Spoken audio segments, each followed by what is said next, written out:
Stick with me. All right, let's start something easy. Okay. What's the good that comes out of an event like this? Do you want me to square up to you right now? You can just Or you just can stay here? stay you can just look at me. Stay here and You look can at you? stay like you are. Yeah. Okay. Um, the good of an event like this is the opportunity to bump into a lot of smart people and to have a lot of really stimulating conversations that help you rethink how you're approaching your work in really important ways. And then to also make connections that, down the line into the future, afford you the opportunity to grow your work and expand into new areas, to be able to reach more people at different types of organizations. I think there's a lot of different folks here from different areas of the healthcare sector. So it's just a great opportunity to get their perspective and think about how you might work together into the future. And I know you've obviously spent a lot of this time talking about the work that your organization does. What are you guys trying to do in Boston? What's your mission? What's your Yeah, sure. So we're really trying to solve food insecurity in the city, and we're really thinking more broadly than just. I suppose we're thinking even more broadly than food insecurity. We're making sure that like all Boston households have all of the food that they need to be healthy, and so we know that families are making a lot of sacrifices around what they eat just because they don't have enough money or because healthy food isn't close by. So our programs are really meant to address retail access, affordability, and purchasing culture. Sorry, I'll walk that back a little bit.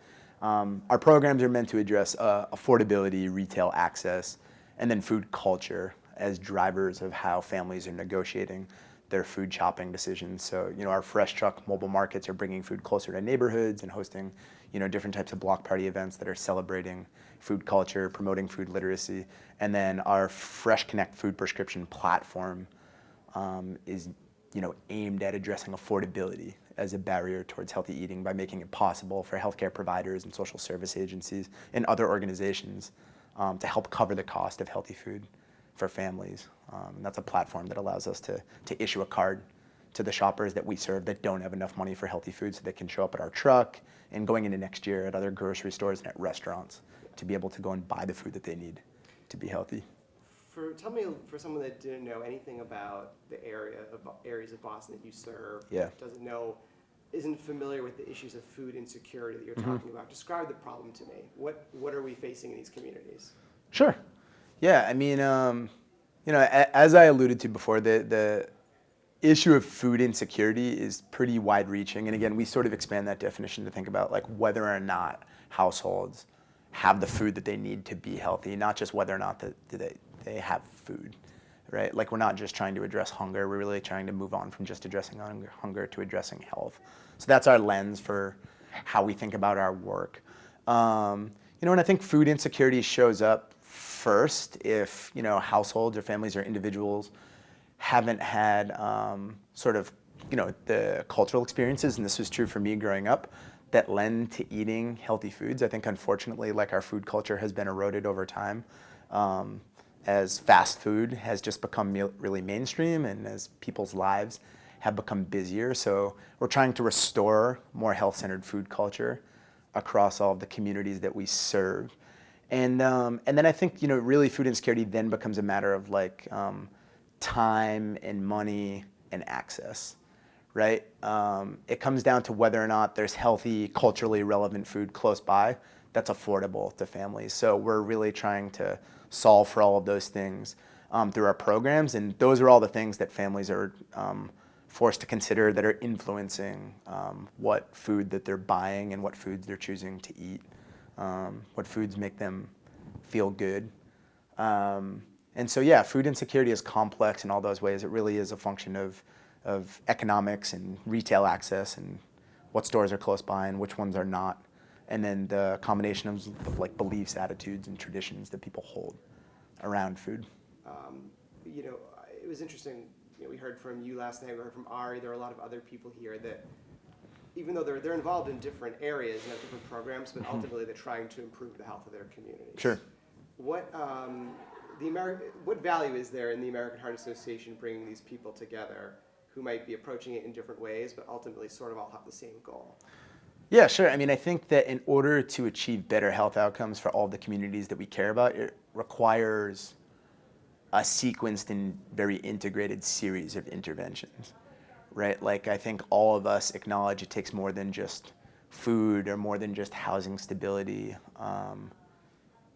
and more than any one of our individual programs to achieve better health outcomes across all of our communities. So I think the consortium is a great opportunity for us to get together to figure out how we sequence and integrate our programs in a way that allows for collective impact as we all drive towards better health outcomes for our communities. I think like we're all invested in one another's work because we recognize that it's really impossible to get to a place where we're restoring the health of our communities just through the work that we're doing alone. So this is a great opportunity to think about how we do it together. Great. I'm good.